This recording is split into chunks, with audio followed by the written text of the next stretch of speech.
हर हर शिव शिव जय जय शङ्करा, जय जय शङ्करा, काञ्ची शङ्करा, चन्द्रशेखरा। हर हर शिव शिव जय जय शङ्करा, जय जय शङ्करा, काञ्ची शङ्करा, चन्द्रशेखरा। நின்னை சரணடைந்தேன் சந்திரசேகரா, நீதானே என்றென்றும் ஆதிசங்கரா. உந்தனடி தோழுதேன் வேத மந்திரா, உலகம் பலம் பெறவே வந்த சந்திரா. மகா பெரியவா எங்கள் மகா பெரியவா, தெய்வத்தின் குரல் தந்த காஞ்சி மன்னவா. தெய்வமல்லவா நீ, தெய்வமல்லவா, தெய்வ குரல் தந்து மீண்டும் எம்மை காக்கவா நீ, எம்மை காக்கவா நீ, எம்மை காக்கவா.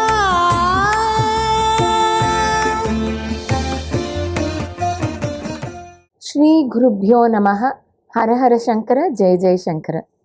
நின்னை சரணடைந்தேன் என்ற இந்த நிகழ்ச்சியின் வாயிலாக உங்களை மீண்டும் சந்திப்பதில் மிக்க மகிழ்ச்சி. ஹர ஹர சிவ சிவ ஜெய ஜெய சங்கரா, ஜெய ஜெய சங்கரா, காஞ்சி சங்கரா, சந்திரசேகரா. ஒரு முறை ஒரு பக்தர், கணபதி அக்ரஹாரம் லக்ஷ்மணன்னு பேரு, அவருக்கு பெரியவா மேல அப்பரிமிதமான ஒரு பிரியம், ஆத்மார்த்தமான ஒரு அன்பு. எது செஞ்சாலும் பெரியவாளை கேட்காம அவர் பண்ண மாட்டார். அவருக்கு கல்யாணம் ஆகாம ரொம்ப நாள் கல்யாணம் பண்ணிக்காமையே இருந்தார். யாரான்னு வந்து கேட்டேன்னா, நீங்கள் கல்யாணத்துக்கு ரெடியா அப்படின்னு கேட்டேன்னா, இல்லை நான் பெரியவா உத்தரவு இல்லாமல் நான் எதுவுமே பண்ண மாட்டேன் அப்படின்னு சொல்லி அதை இது பண்ணிடுவார், ஒதுக்கிடுவார். அப்போ ஒருத்தர் வந்து இவளுக்கு ரொம்ப தெரிஞ்சவா வந்து இவரை அப்ரோச் பண்ணுறா. நீங்கள் ஒரு நல்ல வரன் இருக்குது, நீங்கள் சரின்னு சொன்னா முடிச்சு விடலாம் அப்படிங்கிறார். இவர் சொல்கிற, இல்லை இல்லை எனக்கு பெரியவா உத்தரவு வேணும், அது இருந்தால் தான் நான் பண்ணுவேன் அப்படிங்கிற. சரி அது மாதிரியே பண்ணிடலாம், நாங்களே போய் பெரியவாள்கிட்ட போய் உத்தரவு கேட்டுட்டு வரோம் அப்படின்னு அவள் கிளம்பி போயிடுறா. பெரியவா வந்து அப்போ திருவானைக்காவலில் அவர் வந்து முகாமிட்டிருக்கா. அப்போது இவர் போனால் பயங்கர கும்பலாக இருக்குது. இவர் பெரியவாளை பார்க்க முடியவே முடியல. அப்போ அவர் மனசுக்குள்ளே நினச்சிக்கிறார், சரி அவ்வளோதான், உத்தரவு கிடைக்கலன்னு நம்ம போய் சொல்லிடலாம் அப்படின்னு நினச்சிக்கிறார். அதே இதுக்கு வந்து இந்த லக்ஷ்மணனும் அவள் பெரியமாவோட வர, அவர் பெரியமா மாத்திரம்தான் அவருக்கு இருக்கா. அவரையும் அழைச்சிட்டு இந்த வரன் விஷயமா கேட்கலான்னு அவரும் வந்திருக்காருங்க. இவாளுக்கு அது தெரியாது. அவரும் வெயிட் பண்ணி பார்த்துட்டு, ஐயோ இவ்வளோ கும்பலாக இருக்கு, சரி நமக்கு உத்தரவு வரலன்னு நினச்சிப்போம் அப்படின்னு நினச்சிட்டு போகிற சமயத்தில் ஒரு தொண்டர் அங்கேருந்து ஓடி வந்து, பெரியவா உங்களை வந்து மத்தியானம் 2 மணிக்கு குளிச்சுட்டு மடியாக வர சொன்னா அப்படின்னு சொல்கிறார். எப்படி பெரியவாளுக்கு நம்ம இருக்கோங்கிறது தெரியும் அப்படின்னு இவருக்கு ஒரே ஆச்சரியம். சரின்னு போயிட்டு அதே மாதிரி மத்தியானம் போனோடனே பெரியவா அவள் பெரியமாட்ட கேட்குறா, இவன் என்ன நான் உத்தரவு கொடுத்தாதான் அவன் பண்ணிப்பனாமா அப்படின்னு கேட்குறான்.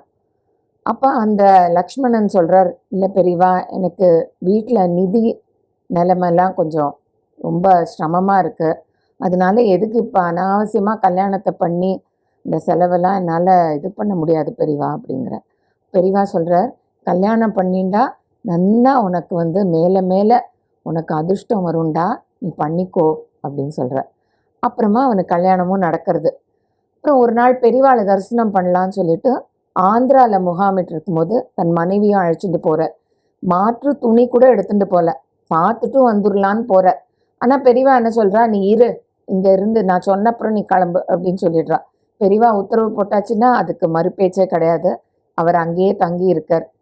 ஒரு 2-3 நாள் கழிச்சு தான் பெரியவா வந்து உத்தரவு தரா, நீ கிளம்பு, ஆனால் போகிறதுக்கு முன்னாடி திருப்பதி போயிட்டு நீ போ அப்படின்னு சொல்கிறா. ஐயோ, திருப்பதியில் வேற போய் அந்த க்யூவில் நின்று என்னைக்கு நமக்கு தரிசனமாகி அப்படின்னு மனசுக்குள்ளே நினச்சிக்கிறார். இப்போ பெரியவா சொல்கிறா, நீ கவலைப்படாத, திவ்யமாக உனக்கு ஏகாந்தமாக தரிசனம் நன்னா கிடைக்கும்டா, சௌரியமாக கிடைக்கும், போயிட்டு வான்னு அனுகிரகம் பண்ணி அனுப்புகிறார். சரி, அந்த தைரியத்தில் இவர் தன் துணைவியாரையும் அழைச்சிட்டு போகிறார். கீழ் திருப்பதிக்கு போனோன்னே பார்த்தா பந்து, மேலே பஸ்ஸெல்லாம் எதுவுமே போகாது அப்படின்னு சொல்லிடுறான். என்னடா அது, பெரியவா வந்து போயிட்டு வான்னு சொல்லியிருந்தா இங்கே வந்தால் பந்துன்னு சொல்கிறாரேன்னு அவருக்கு. அப்போ அங்கேயே நின்றுண்டு யோஜனை பண்ணிட்டு இருக்கா பெரியவா, நான் என்ன பண்ணட்டும் அப்படின்னு யோஜனை பண்ணிட்டு இருக்கும்போது ஒரு கார் வருது. அதில் ஒரு வயசான தம்பதிகள், அவள் வந்துட்டு நான் மேல் திருப்பதிக்கு தான் போகிறேன் வாங்கோன்னு அழிச்சின்னு போகிறா. அவள் வந்து திருப்பதி தேவஸ்தானத்தில் ஏதோ ஒரு முக்கியமான ஒரு நபர் போல இருக்கு. அங்கே போனோன்னு பார்த்தா காலியாக இருக்குது திருப்பதி. பெரியவா சொன்ன மாதிரி சௌகரியமாக அவளுக்கு தரிசனம் கிடச்சி, பெரியவா சொன்ன மாதிரியே திவ்யமாக இருந்துதான் அந்த தரிசனம். என்னன்னா, பெரியவா சொல் பேச்சை கேட்டு தட்டாமல் அதை அப்படியே நம்ம ஃபாலோ பண்ணோன்னா பெரியவா அங்கே நமக்கு அருட்கடாட்சம் பண்ணுறதுக்கு தயாராக இருக்கா. நம்ம கண்மூடிண்டு பெரியவாளை தியானம் பண்ணி நம்ம அவள் சொல்கிற வழி நம்ம பண்ணிகிட்டே போனாலே போகிறோம். ஹர ஹர சிவ சிவ ஜெய ஜெய சங்கரா, ஜெய ஜெய சங்கரா, காஞ்சி சங்கரா, சந்திர சேகரா. இன்றைக்கு நாம் சந்திக்கவிருக்கும் சிறப்பு விருந்தினர் திரு சதாசிவகுமார் அவர்கள். அவர்களை இந்த நிகழ்ச்சிக்கு வருக வருகவென்று வரவேற்போம். நமஸ்காரம் சார். நமஸ்காரம். நீங்கள் எந்த ஊர்லேருந்து வரீங்க? எனக்கு பூர்வீகம் வந்து பார்த்தா, நான் பிறந்தது புதுக்கோட்டை, அப்புறம் செட்டில் ஆனது மதுரையில் இருந்தேன். மதுரையிலேருந்து ஒரு 30 years பேக் நான் சென்னையில் வந்து செட்டில் ஆகிட்டேன். ஸோ பட் நான் படித்தது எல்லாமே சின்ன வயசில் ஒரு 3rd standardலேருந்து 11th standard வரைக்கும் ஒரு பப்ளிக் ஸ்கூலில் படித்தேன். அந்த ஸ்கூலில் வந்து பார்த்தீங்கன்னா போர்டிங் ஸ்கூலில் இருக்கிறதுனால எனக்கு வந்து இந்த ஹிந்து ஸ்பிரிச்சுவல் ப்ரொசீஜர்ஸு மற்றபடி அதோடைய பிரின்சிபல்ஸ் அதெல்லாம் ரொம்ப எக்ஸ்போஷர் இல்லை எனக்கு. அப்புறம் மதுரைக்கு வந்ததுக்கப்புறம் என்னுடைய கிராஜுவேஷன்லாம் மதுரையில் தான் பண்ணிவிட்டு my employment was then shift to Chennai. அதுக்கப்புறம் எங்கள் அப்பா அம்மாலாம் சென்னையில் வந்து செட்டில் ஆகிட்டா. ஸோ நாங்கள் வந்து பர்மனெண்ட்டாகவே பிகம் ரெசிடென்ஸ் ஆஃப் சென்னை. இப்போது இங்கே வந்ததுக்கப்புறம் தான் எனக்கு வந்து அந்த நம்மளுடைய ஹிந்து கல்ச்சரை பற்றி தெரிஞ்சுக்கணுன்னு ஒரு ஆசை ஒன்று வந்தது. அதோடைய ஆசையோடைய விளைவு என்னமோ பெரியவாளுடைய ஒரு அனுகிரகமோ என்னமோ, ஒரு நாளைக்கு எங்கள் அப்பா அம்மா எல்லோரும் வாடா நம்ம காஞ்சிபுரம் போகிறோம், காத்தால ஏர்லி மார்னிங் காரில் போயிட்டு வந்து பெரியவாளை தரிசனம் பண்ணிட்டு வந்துடலான்னு. நான் தூக்க கலக்கத்தில் எழுந்தேன். இப்போ கூப்பிட்றாடே, நம்ம தூக்கம் தான் முக்கியமாக. என்ன வயசு இருக்கும் எனக்கு? அப்போது ஒரு 18-19 வயசு இருக்கும். அப்போது பெரியவா மகா பெரியவா வந்து மடத்தில் வந்து ஒரு சின்ன ரூமில் வந்து இந்த டிப்பிக்கல் பாஸ்டர் உட்காந்து எல்லாருக்கும் தரிசனம் கொடுத்துட்டு இருந்தார். That was my first darshan of Maha Periyava. மகா பெரியவாளுடைய பர்சனல் தர்ஷனை விட அவருடைய ஃபோட்டோஸ், அவருடைய இமேஜஸ் இதெல்லாம் நிறைய எனக்கு பார்க்கக்கூடிய வாய்ப்புகள் கிடைச்சிது. புக்ஸு நிறைய படித்தேன். சில ஃபோட்டோஸ்லாம் பார்த்தேன்னா மகா பெரியவா சொல்கிறா, அவர் வந்து ஹி வாஸ் உலகத்துக்கே ஒரு ஜகத்குருனா இஸ் உலகத்துக்கே குரு. அப்புறம் எல்லா கண்ட்ரீஸ்லேருந்து ஹேட் டிவோட்டீஸ், பெரிய பெரிய பியூரோக்ராட்ஸ்லேருந்து ஆர்டினரி பீப்புள் வரைக்கும் அப்படின்னு ஒரு information I came to know. But சில ஃபோட்டோஸ்லாம் பார்க்குற போது it was totally against that. மகா பெரியவா பார்த்தீங்கன்னா ஒரு ஒரு மண்டபத்தில் ஒரு ஃபோட்டோ, ஒரு மண்டபத்தில் வந்து பாழடைஞ்ச மண்டபம் மாதிரி இருக்கும். அந்த செவத்தில் வந்து அப்படி தலையிலேருந்து கால் இழுத்து போச்சுன்னு படுத்துட்டுருப்பா, தூங்கிட்டு இருப்பா. அண்டு அவருடைய தண்டம் வந்து ஒரு டின்னில் வச்சு செவத்தில் சாய்ச்சி வச்சுருப்பா. நான் பார்ப்பேன், என்னடா மகா பெரியவாளா இப்படி அப்படின்னு. That was one of the photos. இன்னொன்று வந்து அவர் அதே மாதிரி ஒரு இந்த செவத்தில் வந்து இப்படியே சாஞ்சு இப்படியே தூங்கிட்டு இருப்பார், காலை க்ராஸ் பண்ணிட்டு. ஸோ இவ்வளவு சிம்பிளாக இருக்கார் இவர் ஜகத்குருவா அப்படின்னு I had a feeling, not a doubt. So சப்ஸ்குவெண்ட்டாக அவருடைய புக்ஸு படிக்கிற போது, இப்போ தெய்வத்தின் குரல் நான் எல்லா வால்யூம்ஸும் படித்தது கிடையாது. பட் ஒரு வால்யூமில் சில போர்ஷன்ஸ்லாம் படிக்கிற போது எனக்கு ரொம்ப இம்ப்ரெசிவாக இருந்தது. ஏன்னா அவர் வந்து எப்படின்னா குழந்தைகள்ல இருந்து பெரியவா வரைக்கும் உண்டான சப்ஜெக்ட்ஸை கவர் பண்ணியிருக்கார். ஃபார் எக்ஸாம்பிள், ஒரு சின்ன குழந்தைக்கு உம்மாச்சி, அந்த உம்மாச்சியை வந்து ஒரு சாப்டராகவே டீல் பண்ணியிருக்காருன்னா பார்த்துங்க அவருடைய டெடிகேஷன். அதாவது குழந்தைகள் கூட புரியணும் இந்த உம்மாச்சிங்கிறது என்ன, எப்படி வந்திருக்கும் அப்படின்னு he had given an explanation. அதே மாதிரி நிறைய விஷயங்கள் அதில் கவர் பண்ணியிருக்கார் தெய்வத்தின் குரல். ஸோ இதை வந்து அவர் சொல்லி எழுதினது ரா கணபதி மாமா. ஸோ ரா கணபதி மாமா வந்து எப்படின்னா, of course I mean going a little bit away from the subject, but I must tell about ரா கணபதி. ஏன்னா ரா கணபதி மாமாவோடைய அதர் புக்ஸும் நான் படிச்சிருக்கேன். காமாட்சி கட்டாட்சி எழுதியிருக்கார், அப்புறம் ரமண மகரிஷி பற்றி எழுதியிருக்கார், பகவான் சத்யசாய் பாபா பற்றி எழுதியிருக்கார், நிறைய புக்ஸ் எழுதியிருக்கார், ராமகிருஷ்ண பரமஹம்சரை பற்றி எழுதியிருக்கார். ஸோ எனக்குள்ள ஒரு ஆசை என்னென்னா அவரை நேராக போய் மீட் பண்ணணும் அப்படின்னு. ஸோ ரொம்ப நாள் ட்ரை பண்ணேன் பார்க்குறதுக்கு. And finally I happen to see him in சென்னையில். அவருடைய வீட்டுக்கு போயிருந்தேன், மாடியில் வந்து. அப்போ அவர் உடம்பு ரொம்ப சரியில்லை, படுத்துட்டு இருந்தார். அப்போது அவரை போய் இதை பார்த்துட்டு, மாமா உங்களுடைய புக்ஸ் எல்லாம் நான் படிச்சிருக்கேன், நீங்கள் இவ்வளோ இதுவாக எழுதுறேன், ஸோ அப்படின்னு சொல்லிட்டு உங்களுக்கு நான் ஒரு நமஸ்காரம் பண்ணிட்டு போகணுன்னு. அதுக்கெல்லாம் நான் தகுதியானவன் அப்பா அப்படின்னார். I was totally taken up back. இவ்வளவு ஒரு பெரிய விஷயங்கள் எழுதினவர் வந்து எங்கிட்ட இந்த மாதிரி கேள்வி கேட்குறாருன்னா, அப்போது அதுக்கு அந்த இயக்கத்துக்கே உண்டான ஒரு ஜெகத்குரு அதை விட எவ்வளோ சிம்பிளாக இருந்திருப்பார். பட் என்னுடைய ஏர்னஸ்ட் ரிக்வெஸ்ட் என்னென்னா, இப்போ இருக்கிற ஜென்ரேஷன் வந்து தெய்வத்தின் குரல் ஃபுல்லாக படிக்கணும். ஏன்னா அவளுக்கு தெரியாத விஷயங்கள் நிறையா இருக்குது. அதை வந்து நம்ம ஜென்ரேஷன் இருக்கிற பீப்புள் தான் இப்போ வரவாளுக்கு சொல்லி கொடுத்தா அவளுக்கு தே வில் நோ. ஏன்னா இப்போ இருக்கிற சில்ட்ரன்லாம் பார்த்தேன்னா அவளுக்கு த இன்டெலெக்ட் இஸ் வெரி ஷார்ப், ஈஸியாக கிராஸ் பண்ணிடுவா. ஸோ நம்ம அதை கொண்டு போகிற விதத்தில் கொண்டு போனால் நிறைய விஷயங்கள் அவளுக்கு ரீச் ஆகும். That is one thing. ரெண்டாவது எப்படின்னு பார்த்தேன்னா, இப்போ மகா பெரியவாக்கு வந்து எனக்கு வந்து டைரக்ட் எக்ஸ்பீரியன்ஸ் நான் சொன்ன மாதிரி அவர் தர்ஷன் ரொம்ப ஃபியூ தர்ஷன்ஸாக இருந்தது. சரி. பட் என்னுடைய லைஃப்பில் வந்து is played a major role. Because எனக்கு கல்யாணம் ஆகும்போது, கல்யாணம் நிச்சயமானோன்னே அந்த இன்விடேஷனை மகா பெரியவாவுக்கு ஃபஸ்ட்டு கொண்டு போய் கொடுத்தேன். அப்போ அவர் காஞ்சிபுரத்தில் இல்லை, பக்கத்தில் ஏதோ ஒரு இடத்துல he was கேம்பிங். அப்போ நிறைய கும்பல் க்ரௌட் இருந்தது, டிவோட்டிஸ் இருந்தால் ஒரு தட்டில் வச்சு இன்விடேஷன் கொடுத்து பழம் தேங்காய்லாம் கொடுத்து பூவெல்லாம் கொடுத்த உடனே அவருடைய பார்த்து இப்படி ஆசீர்வாதம் பண்ணார். So then I knew that I was given the green signal by the competent authority. ரொம்ப சந்தோஷமாக இருந்தது. தென் நான் கல்யாணம் ஆன உடனே என் ஒய்ஃப் என்கிட்ட என்ன சொன்னான்னா, அவளுக்கு வந்து before marriage, just a few days before marriage அடிக்கடி அவள் கனவுல 3 பெரியவளும் வருவாளாம் எவ்ரிடே. அவள் வந்து ஏதோ கிச்சனில் வேலை பார்த்துட்டு இருப்பா, அந்த குழவியில் ஏதோ மாவெல்லாம் ஆட்டின்னு இருப்பா. அப்போ 3 பெரியவாளும் வருவாளாம். சரி. அப்போ வந்து பால பெரியவா பட்டத்துக்கு வந்த புதுசு, சின்ன குழந்தை மாதிரி இருப்பார். 3 பெரியவாளும் வருவா. அப்போ மகா பெரியவா வந்து என் ஒய்ஃப்ட்ட கேட்பாளாம், நீ இன்னும் எவ்வளோ நாளைக்கு இந்த மாதிரி மாவெல்லாம் இது பண்ணிட்டு இருக்க போற, உனக்கு வேற என்ன இமேஜினேஷனா இல்லை இதுவா நிஜமாவே? இது கனவுல வந்த ஒரு விஷயம். Okay. They have come in her dreams continuously prior to her marriage and கேட்டுருந்தா போல இருக்கு, நீ இன்னும் எவ்வளோ நாளைக்கு இந்த மாதிரி கிச்சன் வேலையெல்லாம் பண்ணிட்டு இருக்க போகிறேன்னு. அவளுக்கு புரியல. அப்போ வந்து அவள் என்ன பண்ணிட்டா, அவள் அம்மாட்ட போயிட்டு எனக்கு இந்த மாதிரி பயமாக இருக்குமா, அடிக்கடி இவாள்லாம் வரா, எனக்கு ஒன்றும் தெரியல. அப்போ அவள் அம்மா சொல்லியிருக்கா, கவலைப்படாது, இதெல்லாம் நல்லதுக்கு தான் மகான்கள்லாம் வரா அப்படின்னு சொல்லியிருக்கா. தென் வேறு தெரிஞ்ச அவள் ஷி வாஸ் ஒர்க்கிங் சம்வேர். அப்போ அவள்கிட்ட போய் கேட்டபோது அவள் சொல்லியிருக்கா, அந்த மாதிரி உனக்கு இது நல்ல ஒரு சைனாக வச்சுக்கோங்கோ, ஏன்னா இந்த மாதிரி மகான்கள் வந்து அடிக்கடி கனவுல வருது ஒரு பெரிய பாக்கியம், அது எல்லாருக்கும் கிடைக்காது, ஸோ உனக்கு கிடைச்சிருக்கு, டோன்ட் வரின்னு. அதுக்கப்புறம் இது நடந்து கொஞ்ச நாளைக்கு வந்து ஷி காட் மேரிட். அப்போ தென் ஷி நியூ, எவ்வளோ நாளைக்கு இது பண்ண போகிறேன்னா உனக்கு இந்த வேலையெல்லாம் விட உனக்கு ஒரு குடும்பம், ஒரு சம்சாரம், இந்த வாழ்க்கையெல்லாம் உனக்கு இருக்குது, ஸோ அதில் ஈடுபடுற டைம் வந்தாச்சு, so you must get in to that. அந்த மாதிரி ஒரு சூக்ஷமாக அவர் கனவுல வந்து சொல்லியிருக்காருன்னு சொன்னான். அண்ட் ஆஃப்டர் த மேரேஜ் அவள் கனவுல வரதே கிடையாது.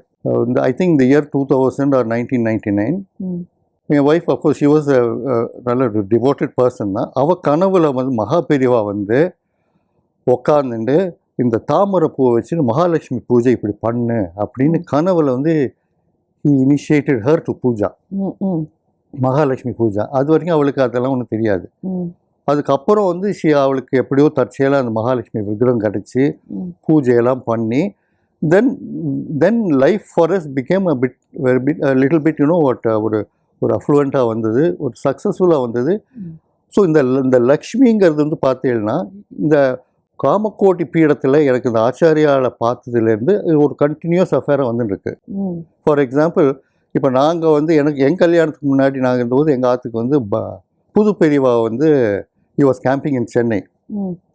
அப்போ எங்கள் அப்பாவை வந்து தற்செயலாக போய் கேட்டிருக்கா, பெரியவா எங்கள் ஆற்றுக்கு வரணும், வந்துடுறேனே அப்படின்னாரு. எங்கள் அப்பாவுக்கு உண்மை புரியல, என்ன நமக்கு கேட்டோம் உடனே சரின்னு சொல்லிட்டாருன்னு ஹி வாஸ் டேக்கன் அபேக். அப்போ எங்கள் ஆற்றுக்கு வந்து எல்லாம் பண்ணதுக்கப்புறம் புது பெரியவா வந்து தரிசனம் கொடுத்துட்டு, அப்போ அவர் ஒரு மகாலட்சுமி படம் கொடுத்தார், குங்குமத்தெல்லாம் வச்சு கொடுத்துட்டு சுவாமி ரூமுக்கு எங்கள் சுவாமி ரூமுக்கு போயிட்டு அங்கே எங்கள் ஆற்றுல அப்போ வந்து நாங்கள் மதுரையில் இருந்தோன்னா அங்கே மீனாட்சி அம்மன் படம் தான் வச்சுருந்தோம். நிறைய புஷ்பத்தை போட்டுட்டு வெளியில் வந்து எங்கள் அம்மா அப்பா சொன்ன புது பெரியவாட்ட சொல்லியிருக்கா, இந்த சுவாமி ரூமில் இந்த இதுக்கு முன்னாடி போட்ட பூவெல்லாம் எங்கள் பையன் பிள்ளை வந்து பண்ணியிருக்கான்னு. புது பெரியவா திரும்பி பார்வை பார்த்தேன்னா அந்த பார்வை வந்து ஒரு ஸ்கேனர் மாதிரி, அப்படி டாப் டு பாட்டம் ஒரு ஸ்கேனர். அப்போ I think you could read whatever was there in my mind. Even prior birth கூட அவர் தெரிஞ்சிருக்கலாம். ஸோ அந்த ஒரு இம்ப்ரெஷன் எனக்கு ஒன்று வந்தது. எனக்கே ஒரு மாதிரி சிலிர்த்து போச்சு அந்த மாதிரி. அப்போ புது பெரியவா அந்த மாதிரி வந்து பார்த்து பேசிட்டு எல்லாம் பண்ணிவிட்டு இந்த லக்ஷ்மி அதுக்கப்புறம் இந்த மகாலட்சுமியை வந்து எங்கள் ஆற்றுக்கு வந்து மகா பெரியவா எங்கள் ஒய்ஃப்கிட்ட கொடுத்து, அப்புறம் எங்கள் பேத்தி பிறந்தது வந்து அவள் பெரிய லக்ஷ்மின்னு வச்சு அவள் பிறந்து எங்கள் ஆற்றுக்கு வந்தபோது 1 வீக் பிஃபோர் வரலட்சுமி வரதும் எங்கள் ஆற்றுக்கு பேத்தி ஃபஸ்ட் டைம் வந்திருக்கா. அவள் பேர் சுவாத்தின்னு பேர், ஆற்றுல லக்ஷ்மின்னு பேர் வச்சு சுவாத்தின்னு கூப்பிடுவோம். என் பொண்ணு பேர் ஸ்ரீவித்யா. ஸ்ரீவித்யா தீட்சையில் வந்தது மகாலட்சுமியோடைய அம்சம். இப்படியே நடந்துருக்கிற போது பெரியவாளுடைய அனுகிரகத்தினால எனக்கு சில விஷயங்கள், சில தரிசனங்கள், அதாவது இந்த நல்லிணக்கேஸ்வரர் கோவில் ஒன்று எழுச்சூரில் இருக்குது. அந்த மடத்தில் போகிறோம் நிறைய பேர் சொல்லி கேள்விப்பட்டு அந்த கோவிலுக்கு போகிறபோது அது தாம்பரம் டு காஞ்சிபுரம் போகிற வழியில் இந்த ஓரக்கடம் படப்பை பக்கத்தில் இருக்குது. அங்கே ஒரு சிவன் கோவில். அங்கே வந்து 54வது பீடாதிபதி வியாசாச்சல மகாதேவேந்திர சரஸ்வதி சுவாமிகள் அவருடைய அதிஷ்டானம் அங்கே இருக்குது. ஆனால் அங்கே போனால் அந்த பிரகாரத்தில் அவருடைய அதிஷ்டானத்தில் இருக்குது. ஸோ இங்கே பெரியவாருடைய தரிசனம் கிடச்சிருக்கு. ஸோ இது 54வது பீடாதிபதி. எனக்கு கிடைச்ச ஃபர்ஸ்ட் தரிசனம் 68வது பீடாதிபதி. இப்போ இருக்கிறது 70, 71வது வந்தாச்சு. ஸோ அவளையே கையை அழிச்சின்னு போய் எங்களெல்லாம் பாருங்கன்னு கூப்பிட்டுன்னு போகிற மாதிரி ஒரு தட் சார்ட் ஆஃப் ஒரு ஃபீலிங் எனக்கு வந்தது. மடத்துக்கு அடிக்கடி போவேன், பெரியவாளை தரிசனம் பண்ணுவேன், புது பெரியவாளை பார்ப்பேன். புது பெரியவா வந்து ஒரு தடவை புது பெரியவாளை ஒரு குரூப்போடு போகிறபோது ஒருத்தர் வந்து இன்ட்ரடியூஸ் பண்ணார், இந்த மாதிரி இங்கேருந்து வந்து இவனை எனக்கு தெரியுமே எனக்கு அப்படின்னா. ஸோ ஒரு ஃபேமிலி மாதிரி என்னை ட்ரீட் பண்ணார் புது பெரியவா. ஸோ இட் வாஸ் ஐ மீன் ஒரு எக்ஸ்ட்ரீம்லி ஒரு என்ன சொல்கிறது, ஒரு பெரியவா ஒரு அந்த ஒரு பயம், ஒரு மதிப்புங்கிறத விட நம்மளை சேர்ந்தாவா அப்படின்னு இட் இஸ் பிகம் டோட்டலி ஒரு அஃபெக்ஷனேட் ஒரு பாண்டேஜ் மாதிரி ஆறுது. பெரியவா மகா பெரியவா இப்போ இருக்கிற பால பெரியவா கூட. So I consider all that. அப்புறம் என்னென்னா இதெல்லாம் படிக்கும்போது இப்போ திடீர் somehow I got information about Periyavas birth place, Maha Periyavas birth place at Viluppuram. விழுப்புரத்தில் இப்போ அது ஒரு விழுப்புரம் பிரான்ச் ஆஃப் காஞ்சி சங்கர மடம் ஆகிருக்கு. ஸோ விழுப்புரத்துக்கு போய் அங்கே போய் தரிசனம் பண்ண உடனே அவளுக்கு எனக்கு முன்ன தெரியாது நான் யாருன்னு. நான் ஃபஸ்ட்டு டைம் போகிறேன், நானும் என் ஒய்ஃபும் போகிறோம். விழுப்புரம் போய் அங்கே தரிசனம் பண்ணிவிட்டு அந்த வேத பாடசாலை அங்கே நடந்துருக்கு. அந்த பசங்கள்லாம் பேசிப்போ அவள் வந்து உட்காருங்கோ அப்படி உட்காந்து வச்சு எங்களை அன்றைக்கி மத்தியானம் சாப்பாடெல்லாம் போட்டு சாப்பிட்டுட்டு நிதானமாக ஆறாமரை நின்று போங்கோ அப்படின்ட்டு அந்த உபச்சாரம் இருக்குது பாருங்கோ. அது மகா பெரியவா வந்து சூக்ஷ்மமாக பண்ண ஒரு அனுகிரகம். அதே மாதிரி இப்போ மடத்தில் போய் அந்த பூஜையில் பார்த்தா கூட மகா பெரியவா அதிஷ்டானத்தில் நோபடி கன்சிடர்ட் ஆஸ் அன் அதிஷ்டானம். பெரியவா அங்கே இருக்கா, கண்டிப்பாக பெரியவா அங்கே இருக்கா. இப்போ நான் நிறையா தடவை போய் பார்த்துருக்கேன். அங்கே போய் பார்த்துட்டு நிறைய பேர் அங்கே பூஜை பண்ணுறவாள்கிட்ட சொல்லுவாள், இந்த நேரம் வந்திருக்கா இவா, நான் வந்திருக்கோம் பெரியவாள்கிட்ட வந்து உத்தரவு வாங்கணும்னு. அவர் பெரியவா பக்கத்தில் போயிட்டு அந்த விக்கிரம் பார்க்கறது காதில் இவார் வந்திருக்கார் இவா அது கேட்குறார் இருக்கார். ஆமாம், என்ன அவர் இப்போ சித்தியானதுக்கு அப்புறம் தான் மோர் பவர்ஃபுல்லா. எக்ஸாக்ட்லி, நம்ம என்ன வேண்டிக்கிறோமோ பிரத்யட்சமாக இருக்கார் அவர். எக்ஸாக்ட்லி, அதுதான் எனக்கு அது மகா பெரியவா. இப்போ ஒரு தடவை புது பெரியவா கிட்ட போகும்போது அங்கே ஒரு பூஜை நடந்துருந்தது. புது பெரியவாளை நார்மலாக போய் தரிசனம் பண்ணி நத்திங் ஸ்பெசிஃபிக் வாஸ் ப்ரேய்டு, நான் ஒன்றும் ப்ரே பண்ணேன். ஆனால் புது பெரியவா என்ன பண்ணிட்டான்னா நீ இங்கே தானே வந்திருக்க, ஒரு நிமிஷம் இரு அப்படின்னு சொல்லிட்டு இந்த இந்த மகா பெரியவா படத்தை என்கிட்ட கொடுத்தார். சரி. இதை நீ வச்சுக்கோ, உனக்கு மகா பெரியவா முன்னாடி தரிசனம் பண்ணியிருக்கேல்ல, அவரை வந்து டெய்லி ஆற்றுல வச்சு பூஜை பண்ணி எல்லாம் பண்ணு, அவள் அவனுக்கு அனுகிரகம் பண்ணுவா அப்படின்னு. எனக்கு தலைக்கால் புரியல. ஏன்னா இந்த படத்தை பார்த்தீங்கன்னா இது மகா பெரியவா இருக்கிறது காஷ்ட மௌனத்தில் ஒரு தபஸில் இருக்கார். ஸோ இந்த தபஸில் இருக்கிறது எந்த ஒரு தெய்வமோ ஒரு மகானும் வந்து அவளுடைய சக்தி அபரிமிதமாக இருக்கும். ஸோ தபஸில் மகா பெரியவா நம்மாத்துக்கு வர்றாருன்னா அது என்னுடைய என்ன சொல்கிறது, என்னுடைய ஒரு கெப்பாசிட்டிக்கு ஒரு பெரிய விஷயமாகவே எனக்கு ஐ ஃபீல் இட். ஸோ இதை வந்து it's a treasured position for me. எங்கள் ஆற்றுல அப்படிக்கு வைப்பேன். எங்கள் ஆற்றுல கூட நான் சொல்லுவேன், யாரும் பக்கத்துக்கு தான் போய் இதெல்லாம் பண்ணிடாதீங்கோ, சுவாமி மூலம் இவர் தான் எனக்கு மெயினாக போகணும் அப்படின்னு வச்சு இது பண்ணுவேன். ஸோ புது பெரியவா எனக்கு அனுகிரகம் பண்ணி கொடுத்த அந்த படம் இது. அது இந்த மாதிரி எனக்கு ரொம்ப இவர்கிட்ட எனக்கு என்ன சொல்ற ஒரு ஈடுபாடு. எங்கே ஒரு சின்ன வயசில் எங்கேயோ இருந்த ஒரு படிப்புன்னு பார்த்தீங்கன்னா I'm only degree holder. But அதுக்கு எல்லாத்துக்கும் மேலே லைஃப்பில் வந்து தேவைங்கிறது என்னதுன்னா ஒரு நம்மளுடைய எஃபர்ட்ஸ் இருக்கணும், அதே சமயம் ஒரு டிவைன் இன்டர்வென்ஷனும் இருக்கணும். அப்போ தான் லைஃப் வில் பிகம் பேலன்ஸ்ட். அனுஷ்டானம்னு பார்த்தீங்கன்னா நான் நார்மல் பண்ணுறது சந்தியாவந்தனம், சில ஜபங்கள், எனக்கு சில உபதேசங்கள் கிடச்சிருக்கு, அதான் பண்ணியிருக்கேனே தவிர இதை தவிர பெரிய அனுஷ்டானம் பண்ணதில்லை. இன்ஃபேக்ட் நான் ஒரு தடவை மடத்துக்கு போன போது மகா பெரியவா டயத்தில் மகா பெரியவா சந்தியாவந்தனம் பண்ணியிருந்தார். ஏன்னா மகா பெரியவாங்கிறது வந்து அவர் இந்த வர்ணாசிரமத்தில் தாண்டினவர். அவர் உட்காந்து சந்தியாவந்தனம் பண்ணுறாருன்னா it is a silent way of telling people, நீங்களும் உட்காந்து பண்ணுங்கோ, ஆனால் நானே பண்ணுறேன், நீயும் பண்ணுங்கோ. அதே மாதிரி ஒரு இன்டர்வியூவில் மகா பெரியவா சொல்லியிருக்கார், ரிட்டையர் ஆனவாள்னா நாங்கள் ரிட்டையர் ஆகிட்டோமே, எங்களுக்கு இனிமேல் என்ன லைஃப் இருக்குன்னு நினைக்காதீங்கோ, நானே கேளவன் சும்மா இல்லை பேசின்னு இருக்கேன், உங்களுக்கு என்ன இருக்குது, உங்களுக்கு இனிமேல் தான் நிறையா இருக்குது லைஃப்பில் அப்படின்னு அவர் தன்னை வந்து அந்த லெவலில் கொண்டு போய் பேசுகிறார் மகா பெரியவா. நான் ஒரு கிழவன், எனக்கே வேலை இல்லாமல் உட்காந்து உங்களுக்கு எல்லாம் இவ்வளோ பண்ணி நான் சொல்கிறது வந்து உங்களுக்கு ரீச் ஆகலைன்னு என்னை ஜெகத்குருன்னு சொல்லி என்ன பிரயோஜனம் அப்படின்னு ஒரு he goes just very basic into that. So இது நீங்கள் ஏதான உங்களுக்கு மிரக்கல்ஸ் நடந்திருக்கா லைஃப்பில்? ஏதான பெரியவா எனக்கு ஏற்பட்ட விஷயங்கள் வந்து ஒரு ஸ்பெசிஃபிக் மிரக்கல்ஸ் சொல்ல முடியாது. பட் எனக்கு வந்து என்னென்னா நான் என்னுடைய லைஃப்பில் வந்து நிறையா விஷயங்கள் நான் வந்து இது பண்ணலாமா அது பண்ணலாமா யோசிச்சுருப்பேன். திடீர்னு பெரியவாள் யோசிப்பேன், அவர் வந்து இது பண்ணுன்னு give some sort of intuition. But miracles as சச்னு ஒன்றும் பண்ணது கிடையாது எனக்கு. Only thing I consider as a blessing is எனக்கு வந்து லைஃப்பில் இது வரைக்கும் எனக்கு கிடைச்சது போகும். இதுவே I consider big blessing and big miracle.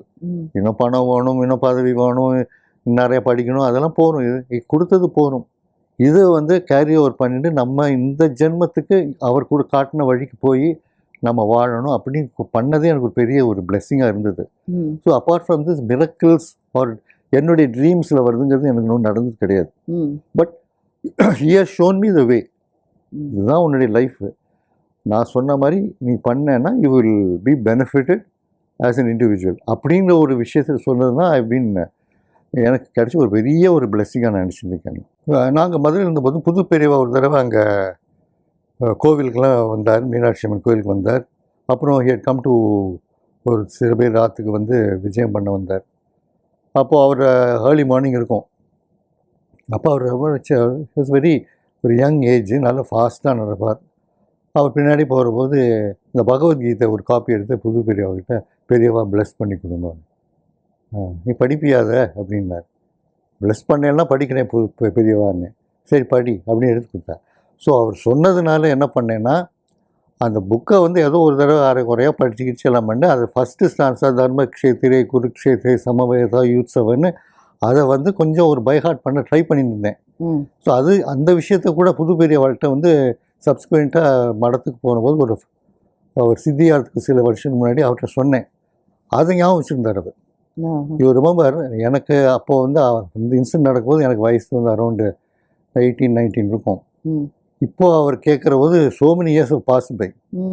அப்போ ஆமாம் உனக்கு ஞாபகம் இருக்கா, சரி படிச்சுட்டே இரு, நிறுத்திடாத, இது உனக்கு நல்லது பண்ணும் அப்படின்னு புது பெரியவா வந்து வாட் இட் வாஸ் எனக்கு அந்த பகவத்கீதையை மட்டும் நீ படிக்காத, பெரியவா பண்ண சொன்ன பண்ண கைங்கரியங்கள்லாம் ஈடுபட்டு பண்ணிடுரு. ம் பிடியரசி திட்டம்லாம் சேரு. உங்கள் ஆத்து பக்கத்தில் கோவில்லாம் இருந்தால் உழவார பண்ணிலாம் உன்னால் முடிஞ்சா பண்ணு. ம் ஏன்னா உனக்கு உடம்புல தேகத்தில் பலம் இருக்கிற போது இதெல்லாம் பண்ணிடுரு. அதுதான் உன்னை காப்பாற்றும். ம் ஸோ உங்கள் ஆற்று இருக்கிறவங்களும் ஈடுபடுத்தி பண்ண சொல்லு. குழந்தைகள்லாம் நல்லபடியாக வளர்த்து எல்லாம் பண்ணு ம் அப்படின்னு எனக்கு அனுகிரகம் பண்ணார். எனக்கு என்னுடைய புது பெரியவா அப்புறம் வந்து போகிற போதெல்லாம் சொல்லுவார், சரி வந்து தரிசனம் பண்ணிட்ட, சாப்பிட்டுட்டு போ அப்படின்னு அங்கே ஒருத்தரை கூப்பிட்டுட்டு இவனை வந்து இந்த சந்தர்ப்பண்ணையில் உட்காந்து சாப்பிட சொல்லு அப்படின்னு ஒரு அப்பா மாதிரியோ இல்லை ஒரு அண்ணன் மாதிரியோ whatever it is, he'll take personal care, சாப்பிட்டுட்டு போக சொல்லு அப்படிம்பார் அவர். ஸோ இந்த ஒரு என்ன சொல்கிறது, இந்த ஒரு அஃபெக்ஷன் எல்லா உறவையும் தாண்டி இருக்கிற மாதிரி ஒரு ஃபீலிங் எனக்கு எப்போவுமே உண்டு. அதுவும் நம்ம சங்கர மடத்தில் வந்து பார்த்தேன்னா, நம்ம வெளியில் பார்த்தீங்கன்னா அந்த டேர்னிங்கில் வந்து லாரி பஸ் எல்லாம் போயிட்டு இருக்கும், ஒரே சத்தமாக இருக்கும். பட் ஒன்ஸ் உள்ளே போயாச்சுன்னா அந்த சத்தங்கள்லாம் கொஞ்சம் கொஞ்சமாக ஃபேட் ஆகிடும். இன்னொன்று பார்த்தேன்னா, அவள் சந்திரமௌலீஸ்வரர் பூஜை பண்ணுற போது எனக்கு ஒரு விஷயம் எனக்கு எப்போவுமே ரொம்ப ஆச்சரியமாக ரொம்ப இதுவாக இருக்கும்னா, அவள் வந்து அந்த அபிஷேகம் பண்ணுவாள் அந்த அந்த சந்திரமௌலீஸ்வரர் இந்த ஸ்படிக லிங்கத்துக்கு. அப்போ அந்த ஸ்படிக லிங்கத்துக்கு அபிஷேகம் பண்ணுற போது அந்த கையில் அந்த அபிஷேக பாத்திரத்தை பிடிச்சி அதில் வந்து இந்த ஜலத்தை பாலை விட்டுண்டு அது எவ்வளோ பெரிய ஸ்ட்ரெயின் அவள் கையில் இருக்குன்னு அங்கே உட்காந்து பார்க்குறவளுக்கு தெரியும். ஏன்னா இது வந்து எந்த ஒரு வயசு பார்த்துருக்கேன் அந்த சந்திரமௌலீஸ்வரர் பூஜை நிறைய பார்த்துருக்கேன். இன்ஃபேக்ட் நான் ஃபஸ்ட்டு டைம் போகிறவோ பார்க்கல, ரெண்டாவது போகிறவோ பார்த்துருக்கேன், பக்கத்துலேயே உட்காந்து பார்த்துருக்கேன். அந்த அபிஷேகம் பண்ணுற போது அவ்வளோ மணி நேரம் அந்த அபிஷேக இது பாத்திரத்தை கையில் பிடிச்சின்னு பண்ணுறாருன்னா கைக்கு எவ்வளோ ஸ்ட்ரெயின் இருக்கணும், அது ஒன்று. ரெண்டாவது, இப்போ புது பெரியவா வந்து பூஜை பண்ணுற போது மகா பெரியவா வந்தால் எழுந்து நின்று he'll start doing the puja. So அந்த சுவாமி பக்தியும் உண்டு, குரு பக்தியும் உண்டு. So this is something. இப்போ நீங்கள் பால பெரியவாவில் போய் பார்க்குறீங்களா? பால பெரியவா ஒரு 2 days முன்னாடி கூட மெட்ராஸ் வந்திருந்தார். அப்போ கூட பார்க்குறேன். பார்த்தா ஆசீர்வாதம் பண்ணுவார், எப்படி இருக்கேன்னு கேட்பார். லைக் அவருக்கு he doesn't know me very well, but என்னை பார்த்தோன்னே தெரியும் அவருக்கு. ஸோ கேட்பார், எப்படி இருக்கேன், சௌக்கியமாக இருக்கேன், என்ன பண்ணுறேன்னு கேட்டுருப்பார். ஸோ பால பெரியவா இஸ் கண்டினியூங் இந்த ட்ரெடிஷன். கண்டிப்பாக. ஸோ எனக்கு வந்து ஒரு வியாச பூஜை போது என்ன ஆயிடுச்சுன்னா, இப்போ சமீபத்தில் ஒரு 5 or 6 years முன்னாடி நான் மடத்துக்கு போயிருந்தேன், இந்த சாதுர்மாசியம் ஆரம்பிக்கிறதுக்கு முன்னாடி. அப்போ எனக்கு என்னென்னா, பால பெரியவாளை எக்ஸ்க்ளூசிவாக பார்க்கணும், இந்த கும்பலை பார்க்கக்கூடாதுன்னு சொல்லிட்டு நான் அந்த கும்பலை விட்டுட்டு பால பெரியவா ஒரு ரூட்டை யார்ட்டையோ கேட்டுட்டேன். உள்ளேருந்து எப்படி வருவா ரூமில் இருந்துட்டு அந்த நடுவில் போய் அந்த இடத்துல நின்று பால பெரியவாக வெயிட் பண்ணியிருந்தேன். பால பெரியவா வந்து அனுஷ்டாங்கள் முடிச்சு இந்த கையில் இந்த பாத்திரத்தை வச்சுன்னு இப்படியே வருவார். நடந்து வந்து என்னை தாண்டி போனால் திரும்பி வந்து நின்று என்னை பார்த்து இப்படி ப்ளஸ் பண்ணிட்டு போயிட்டார். ஆஹா, நமக்கு இதுதான் வேணும் அப்படின்னு. ஸோ ஹீ வில் நம்மளுடைய சின்சியரிட்டியை பார்த்து அதுக்கேற்ற மாதிரி ஒரு ரெஸ்பிரேஷன் அவர் நிச்சயமாக பண்ணுவாள். For that I'm extremely grateful and happy for our பெரியவாஸ். இதுவரை ரொம்ப உங்களோட அனுபவத்தை ரொம்ப சுவாரஸ்யமாக பகிர்ந்துண்டு நீங்கள் இந்த நிகழ்ச்சிக்கு வந்தது ரொம்ப எங்களோட பாக்கியம். ரொம்ப நன்றி. உங்களுடைய ஆப்பர்ச்சுனிட்டி கொடுத்த சங்கரா டிவிக்கு ரொம்ப நன்றி. Thank you very much. மீண்டும் அடுத்த வாரம் புதிய அனுபவங்களுடன் நின்னை சரணடைந்தேன் நிகழ்ச்சியில் உங்களை சந்திக்கின்றேன். நன்றி, வணக்கம்.